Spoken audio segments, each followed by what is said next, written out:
Hello friends. Hello friends, स्वागत करता हूँ आपको आप सबके अपने यूट्यूब चैनल।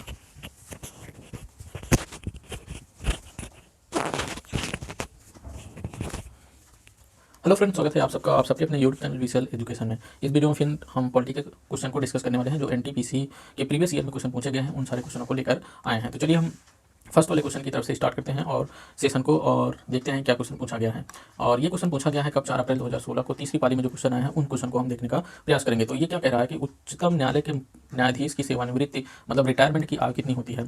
तो उच्चतम न्यायालय मतलब सुप्रीम कोर्ट के न्यायाधीश के जो रिटायरमेंट की आयु होती है वो कितनी होती है। तो आपका रिटायरमेंट की आयु होती है वहाँ पे कितनी, 65 वर्ष। 65 वर्ष का अगर कोई भी न्यायाधीश हो जाता है तो उसे रिटायर कर दिया जाता है, अर्थात वो उनका मतलब अवकाश दे दिया जाता है। उसके बाद अगर बात करोगे यहाँ उच्च न्यायालय की, उच्च न्यायालय के न्यायाधीश की बात करोगे तो वो उच्च न्यायालय के न्यायाधीश आते हैं कितना, 62 वर्ष की उम्र होने पर उनको रिटायरमेंट की जो आयु होती है वो कितनी होती है, 62 ईयर्स मतलब 62 वर्ष होती है।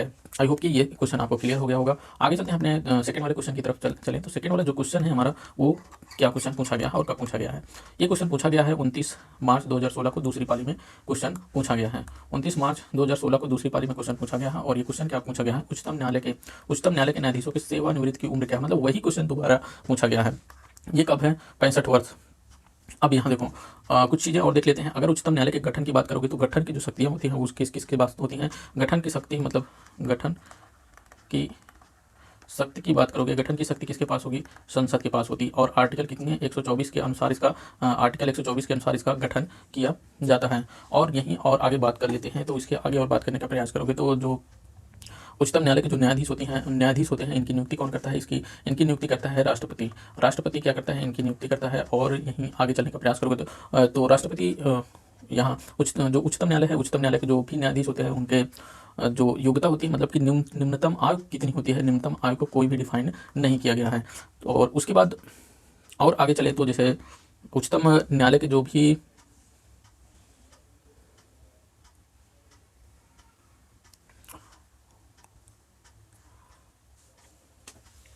उच्चतम न्यायालय में इस समय अगर बात करोगे तो उच्चतम न्यायालय में इस समय जो चीफ जस्टिस ऑफ इंडिया मतलब मुख्य न्यायाधीश हैं इस समय 47 नंबर के मुख्य न्यायाधीश कौन है, शरद अरविंद बोबड़े। शरद अरविंद बोबड़े इसमें चीफ जस्टिस ऑफ इंडिया मतलब सुप्रीम कोर्ट के मुख्य न्यायाधीश हैं। और इनके और यही बात करोगे तो जो हमारे सुप्रीम कोर्ट में पहले कितने न्यायाधीश थे, 31 न्यायाधीश थे। 31 मतलब 30 अन्य न्यायाधीश और एक मुख्य न्यायाधीश रहते थे। इस समय कितना संख्या कर दी गई है, इसमें बढ़ाकर कितनी कर दी गई है, 34 न्यायाधीशों की संख्या बढ़ाकर कितनी कर दी गई है, 34 कर दी गई है। तो ये सारे क्वेश्चन आपको अब की बार देखने को मिल सकते हैं। तो चलिए एग्जाम पॉइंट ऑफ व्यू से ये बहुत ही इंपॉर्टेंट सेशन होने वाला है। तो चलिए अपने अगले वाले क्वेश्चन 3 नंबर वाले क्वेश्चन की तरफ चलें। 3 नंबर वाला क्वेश्चन क्या कह रहा है, भारत के वर्तमान मुख्य न्यायाधीश कौन है। देखो उस समय पूछा गया था वर्तमान न्यायाधीश, लेकिन हमने यहाँ थोड़ा सा बदलाव किया है ऑप्शन में। तो उस समय जो रहा होंगे, तो अगर आज जो क्वेश्चन पूछा जाएगा तो जो इस समय क्वेश्चन पूछा जाएगा तो उस समय आज जो क्वेश्चन पूछा जाएगा कैसे भारत के वर्तमान मुख्य न्यायाधीश कौन है, तो आपको लगाना है वर्तमान मुख्य न्यायाधीश शरद अरविंद बोबड़े जी हैं। ये किस नंबर के न्यायाधीश हैं, ये 27 नंबर के न्यायाधीश हैं।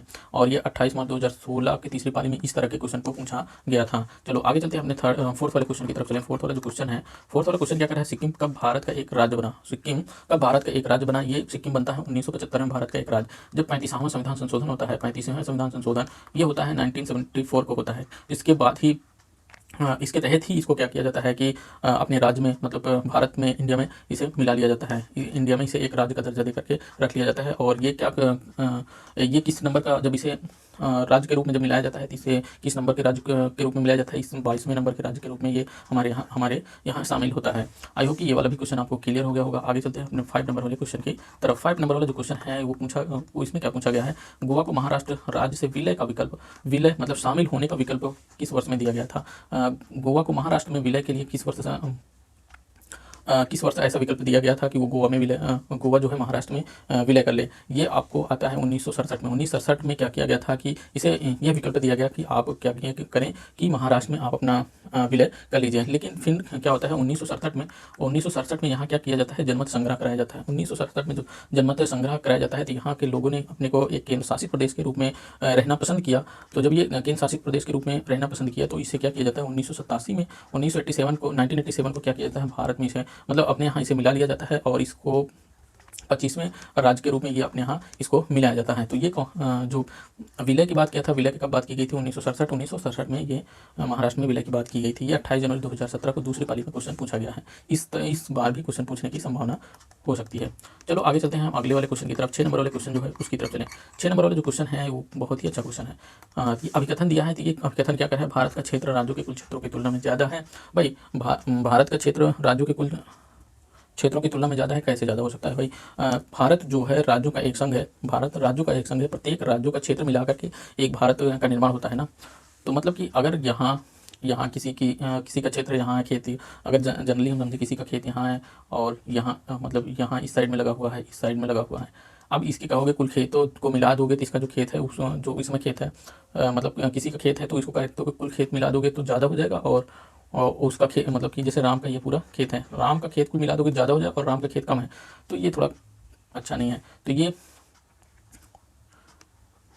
तो यहाँ जो है ये वाला ऑप्शन क्या हो जाता है? गलत हो जाता है। कारण क्या है? भारत के राज्यों का एक संघ है। बिल्कुल भारत के राज्यों का एक संघ है, मतलब हर एक राज्यों को मिला करके मतलब जितने भी राज्य हैं उन सबको मिला करके एक भारत का निर्माण होता है ना। तो ये जो है एक भारत का निर्माण ऐसे थोड़ी ना हो जाता है, हर एक राज्यों को मिला करके एक भारत का निर्माण होता है। तो ये यहाँ जितने भी राज्य हैं इन सबको मिला करके ही भारत बनता है। तो भारत क्या है? राज्यों का संघ है, बिल्कुल राज्यों का संघ है। तो कारण हमारा सही है, ये मतलब जो कारण है ये सही है कि भारत राज्यों का संघ है। फर्स्ट वाला ऑप्शन फर्स्ट तो क्या आप कथन गलत है, लेकिन ये सही है। तो अब इसी के अकॉर्डिंग हम चलते हैं। यहाँ ए और आर दोनों सही हैं, ये फर्स्ट वाला गलत हो जाए। ए और आर दोनों गलत, दोनों सही हैं, दोनों सही हैं, गलत, दोनों सही नहीं है। ए सही है लेकिन आर गलत है, गलत। ए गलत है लेकिन आर सही है, बिल्कुल ए गलत है लेकिन आर सही है। मतलब कारण सही है हमारा कि जो भारत है राज्यों का संघ है, लेकिन ये अभिकथन जो है हमारा गलत है। चलो आई होप कि ये क्वेश्चन आपको क्लियर हो गया होगा। आगे चलते हैं अपने नेक्स्ट वाले क्वेश्चन, जो 7 नंबर का क्वेश्चन पूछा गया है। 7 नंबर का क्वेश्चन क्या कह रहा है? भारत में राज्यपाल की नियुक्ति कौन करता है? भारत में राज्यपाल की नियुक्ति कौन करता है? अगर इसकी बात करोगे तो भारत में राज्यपाल की नियुक्ति कौन करेगा? राष्ट्रपति करता है। भारत में राज्यपाल की नियुक्ति कौन करता है? राष्ट्रपति करता है। और राज्यपाल जो है किसके समक्ष जाकर के अपना शपथ ग्रहण करता है? ये उच्च न्यायालय के जो न्यायाधीश होते हैं, उच्च न्यायालय के न्यायाधीश के समक्ष जाकर के अपना क्या करता है? अपने शपथ को ग्रहण करता है। या उसके समकक्ष कोई वरिष्ठतम न्यायाधीश होता है तो उसके समकक्ष उसके मतलब समक्ष जाकर के अपने शपथ को ग्रहण करता है। और ये जो राज्यपाल होता है ये राज्य का क्या होता है? प्रमुख होता है। राज्य का क्या होता है? प्रमुख होता है। और इसके अंदर जितनी भी शक्तियाँ होती हैं इसको प्रयोग कौन करता है? इसके अंदर जितनी भी शक्ति होती हैं ये मुख्यमंत्री इसका प्रयोग करता है। जितना भी काम होता है, जितना भी राज्य का कोई भी काम होता है, कानून व्यवस्था कुछ भी है, तो ये कौन करेगा? वो मुख्यमंत्री ही करता है। और मुख्यमंत्री को क्या कहते हैं? प्रधानमंत्री को समकक्ष माना जाता है। भाई समकक्ष मतलब इसकी जो प्रायोरिटी होती है लगभग इसके बराबर होती है, मतलब इसके ही समकक्ष है। ये दोनों क्या होते हैं? समकक्ष होते हैं। जैसे राष्ट्रपति, सेंट्रल में राष्ट्रपति के पास शक्तियाँ होती हैं लेकिन वो औपचारिक शक्तियाँ होती हैं, उन शक्तियों का प्रयोग कौन करता है? प्रधानमंत्री करता है सेंट्रल में। और यही राज्य में बात करोगे तो राज्य में जो शक्तियाँ राज्यपाल के पास भले हैं लेकिन औपचारिक शक्तियाँ हैं, और इसका प्रयोग कौन करता है? मुख्यमंत्री करता है। इसका प्रयोग कौन करेगा? मुख्यमंत्री करता है। अब यहाँ थोड़ा और देख लेते हैं राज्यपाल के योग्यता के बारे में। राज्यपाल की अगर योग्यता की बात करोगे, इनकी योग्यता की बात करोगे तो ये पहली बात तो इनकी 35 वर्ष की उम्र होनी चाहिए। 35 वर्ष की उम्र होनी चाहिए, भारत के नागरिक होने चाहिए, भारत के नागरिक होने चाहिए, भारत के नागरिक होने चाहिए।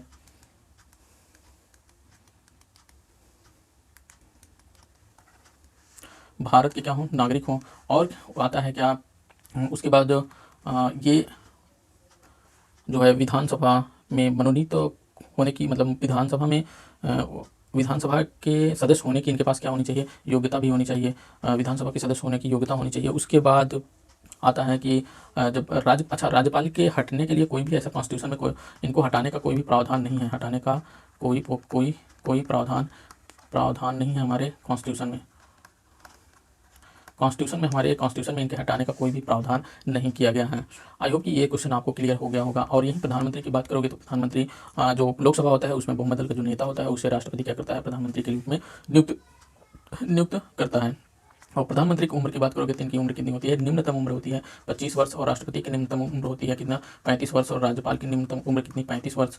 35 वर्ष। मुख्यमंत्री की निम्नतम उम्र कितनी? 25 वर्ष, क्योंकि मुख्यमंत्री जो है ये चलो आई होप कि 7 नंबर वाला क्वेश्चन भी आपको पूरी तरीके से क्लियर हो गया होगा। और ये देखो 31 मार्च 2016 प्रथम पाली में ये क्वेश्चन पूछा गया है। आगे चलते हैं अपने 8 नंबर के क्वेश्चन को देखते हैं, वो कब पूछा गया है और कौन सा क्वेश्चन और क्या क्वेश्चन पूछा गया है। ये क्वेश्चन पूछा गया है 18 जनवरी 2017 को प्रथम पाली में क्वेश्चन पूछा गया है। और क्वेश्चन क्या पूछा गया है? भारत में किसी राज्य के राज्यपाल के रूप में नियुक्त के निर्धारित न्यूनतम सीमा कितनी होती है? अभी हम ऊपर ही डिस्कस करके आए हैं कि जो किसी भी कोई भी राज्य का राज्यपाल हो उसकी जो नियुक्ति होती है उसका निम्नतम जो उम्र होती है वो कितनी होती है, वो 35 वर्ष होती है। कितनी? 35 वर्ष होती है। अगर हम बात करें कि एक आर्टिकल 135 की बात करें, आर्टिकल 153 की बात करें, आर्टिकल 153 की बात करें तो ये आर्टिकल 153 क्या कहता है? प्रत्येक राज्य का एक राज्यपाल होगा, प्रत्येक राज्य का एक राज्यपाल होगा और एक राज्यपाल एक या एक से अधिक राज्यों का राज्यपाल हो सकता है। मतलब एक राज्यपाल एक या एक से अधिक राज्यों का राज्यपाल भी हो सकता है। और यही आर्टिकल 155 की बात करें, आर्टिकल 155 के अनुसार ही राष्ट्रपति क्या करता है? राज्यपाल को नियुक्त करता है। अच्छा, राज्यपाल, चलो आगे डिस्कस करते हैं। जो 25 वर्ष की उम्र होती है ये कितनी किसकी होती है? मुख्यमंत्री और प्रधानमंत्री की उम्र होती है। राज्यसभा के 30 वर्ष, जो राज्यसभा के सदस्यों की उम्र होती है कितना? 30 वर्ष होती है। चलिए आगे चलते हैं अपने 9 नंबर वाले क्वेश्चन की तरफ। 9 नंबर वाला क्वेश्चन क्या कर रहा है? द्विसदनीय विधानसभा का मतलब क्या है? द्विसदनीय विधानसभा का मतलब क्या होता है? द्विसदनीय मतलब दो सदन हो, जिसमें मतलब विधानसभा जो होती है, एक विधान परिषद होगा, एक विधान परिषद और एक क्या? विधान सभा। विधान परिषद को उच्च सदन के नाम से जाने जाते हैं, उच्च सदन को, और विधानसभा को निम्न सदन के नाम से भी जाना जा सकता है, निम्न सदन के नाम से भी जाना जाता है। आई होप कि, और यहाँ क्वेश्चन पूछ क्या रहा है? द्विसदनीय विधानसभा का मतलब क्या होता है? द्विसदनीय विधानसभा का मतलब होता है द्वि मतलब दो सदन, जिसमें दो सदन हो। ऐसी विधानसभा जिसमें दो सदन हो, मतलब एक उच्च सदन होगा, एक निम्न सदन होगा। जो विधानसभा होता है, एक विधान परिषद होती है, एक विधानसभा होता है, मतलब दो सदन। इसमें गा वाला ऑप्शन आपका सही होता है। विधायकों को दो अलग विधानसभाओं में बांटा जाता है। मतलब यहाँ जो भी विधायक होते हैं उनको दो सदन में बांटा, एक विधान परिषद में जाते हैं और क्या? विधानसभा में, दो सदन में इनको बांटा जाता है। तो आपको गा वाला भी ऑप्शन आपका सही हो जाता है। चलो आगे हम चलते हैं इस सेशन के लास्ट वाले क्वेश्चन की तरफ, जो 10 नंबर वाला क्वेश्चन है। इस सेशन का लास्ट क्वेश्चन है, इसी क्वेश्चन को हम देखते हैं और उसके बाद ये सेशन समाप्त करते हैं। तो जो इसमें क्या है? भारतीय गणराज्य में एक केंद्र शासित प्रदेश के प्रशासनिक प्रमुख को क्या कहते हैं? केंद्र शासित प्रदेश के प्रशासनिक प्रमुख कौन होता है? केंद्र शासित प्रदेश का प्रशासनिक प्रमुख होता है उपराज्यपाल। इसको कौन नामित करता है? इसको नामित करता है राष्ट्रपति। राष्ट्रपति इसको क्या करता है? नामित करता है। अब देखो, राष्ट्रपति नामित करेगा तो इसका मतलब क्या होता है कि वहाँ सेंट्रल गवर्नमेंट का पूरा अधिकार हो जाता है। कैसे हो जाता है? देखो, राष्ट्रपति जो होता है ये क्या, ये किसकी सलाह पर काम करता है? वो मंत्रियों की सलाह, मंत्रिमंडल की सलाह पर काम करता है। और इसी तरीके से इसका प्रभाव किस पर जाता है? ये उपराज्यपाल पर जाता है। तो इसका मतलब ये सीधा हो गया कि जो केंद्र सेंट्रल सरकार होती है उसका सीधा इसमें हस्तक्षेप होता है। और यहाँ राज्यपाल के बारे में हमने डिस्कस कर ही चुका है। प्रधानमंत्री को लोकसभा के बहुमत दल का नेता जो होता है वो प्रधानमंत्री, एक राष्ट्रपति उसे प्रधानमंत्री के रूप में मनोनीत नियुक्त करता है। और यहाँ हम बात करेंगे राष्ट्रपति के बारे में। हम बात करने वाले हैं राष्ट्रपति के बारे में। राष्ट्रपति के बारे में हम देखते हैं, हम देखना इसको स्टार्ट करते हैं आर्टिकल 52 से। आर्टिकल 52 में क्या कहता है? भारत के राष्ट्रपति के बारे में जिक्र किया गया है। कहता है कि अगर जो राष्ट्रपति होता है वो भारत के संवैधानिक प्रमुख होता है, भारत का संवैधानिक प्रमुख होगा। और कौन, और क्या? फर्स्ट वाला हम देख चुके हैं, भारत के संवैधानिक प्रमुख होगा। और क्या दूसरा? वो भारत का प्रथम नागरिक होता है। और उसके बाद चलते हैं आर्टिकल हम 53 की बात करें। आर्टिकल 53 जो संघीय कार्यपालिका होती है, वो संघीय कार्यपालिका किसके अंदर निहित होगी? वो राष्ट्रपति के अंदर निहित होगी। ये आर्टिकल हमारा 53 कहता है। और आर्टिकल 54 की बात करोगे तो इसके निर्वाचन की बात करता है। आर्टिकल 54 क्या करता है? इनके निर्वाचन की बात करता है। और आर्टिकल 55 निर्वाचन की रीतियों के बारे में बात करता है। निर्वाचन की रीतियाँ मतलब कि जो राष्ट्रपति होगा, इनका चुनाव जो है एकल संक्रमणी मत पद्धति के आधार पर किया जाएगा। अच्छा, इनका जो चुनाव होता है वो किस तरीके से होता है? जो संसद के दोनों सदन, मतलब लोकसभा और राज्यसभा के दोनों सदन मिल करके, और जो राज्यों की विधानसभाओं से निर्वाचित सदस्य होते हैं वो सब सम्मिलित होकर के एक राष्ट्रपति का चुनाव करते हैं। उसके बाद चलते हैं अपने इसके आर्टिकल 56। आर्टिकल 56 में क्या कहते हैं? इनके पदावधि के बारे में बताया गया है। इनकी पदावधि कितनी होती है? 5 वर्ष के लिए इनकी पदावधि होती है। और इनका जैसे कि इनका कार्यकाल पूरा हो गया है तभी ये अपने पद पर बने रहेंगे, तब तक जब तक कि एक नया राष्ट्रपति नियुक्त होकर के नहीं आ जाता, तब तक ये अपने पद पर बने रहेंगे। उसके बाद हम बात करते हैं आर्टिकल 58 की बात करें। आर्टिकल 58 क्या कहता है? इनकी योग्यता के बारे में बात करता है। आर्टिकल 58 क्या करेगा? इनकी योग्यता के बारे में बात करता है। योग्यता क्या होनी चाहिए? कि ये पहली बात तो 35 वर्ष की उम्र इनकी होनी चाहिए, भारत के नागरिक होने चाहिए, भारत के नागरिक होना चाहिए। और लोकसभा का सदस्य होने की योग्यता इनके पास होनी चाहिए। और इनके पास क्या किसी भी लाभ के पद पर ना हो, ये उन चीज़ों पर नहीं डिपेंड करता, जैसे कि राष्ट्रपति हो या कोई भी उपसभापति हो या उपराष्ट्रपति हो, तो ये सब चीज़ें नहीं डिपेंड करती हैं। और अदर चीज़ों पे क्या होना चाहिए, मतलब कि और कोई भी चीज़ जैसे कि लाभ के पद पर नहीं होना चाहिए और किसी भी क्षेत्र के। तो इसमें यहाँ तक आपको क्लियर हो गया होगा। और 58 की बात कर लिए हम, आर्टिकल उसके बाद बात करते हैं 60 की। आर्टिकल 60 क्या करता है, इसमें इनके शपथ के बारे में बात करता है। इनके शपथ, ये शपथ किसके समक्ष जाकर लेते हैं, ये शपथ लेते हैं जो हमारे इंडिया का चीफ जस्टिस होता है उसके सामने जाकर के ये क्या करते हैं, अपनी शपथ को ग्रहण करते हैं, वो इनको शपथ दिलाते हैं। उसके बाद इसके बाद आर्टिकल किसकी बात करोगे, आर्टिकल 61 की बात करोगे तो ये आता है इनके ऊपर महाभियोग। अच्छा, महाभियोग की बात आती है तो महाभियोग किस तरीके से लगाया जाता है इनके ऊपर, इन किसी भी सदन में महाभियोग का प्रस्ताव लाया जा सकता है। मतलब चाहे लोकसभा हो चाहे राज्यसभा हो, किसी भी सदन में क्या किया जा सकता है, महाभियोग का प्रस्ताव लाया जा सकता है।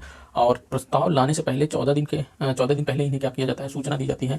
और वो जो इनके पास सूचना जाती है, इनके पास जो प्रस्ताव होता है, प्रस्ताव भेजा जाता है, उसमें जिस सदन में इनके खिलाफ इनके ऊपर महाभियोग लाना है, उस सदन के जो निर्वाचित सदस्य हैं उसका 1/4 मतलब 1/4 सदस्यों का उस पर प्रस्ताव पर हस्ताक्षर होना चाहिए और उसे राष्ट्रपति को फिर सूचित किया जाता है। फिर उसको सदन में लाया जाता है। अगर ये एक सदन में लाने के बाद अगर ये 2/3 बहुमत से क्या कर दिया जाए, पारित कर दिया जाए, वो 2/3 बहुमत से पारित कर दिया जाता है, तो ये दूसरे सदन में लेके जाया जाता है। दूसरे सदन में इसकी जांच के लिए ले जाया जाता है और वहाँ दूसरे सदन में राष्ट्रपति अपने खिलाफ जो महाभियोग लाया है उस पर कुछ अपने बात को रख सकता है। ये उसकी अधिकार क्षेत्र में आता है।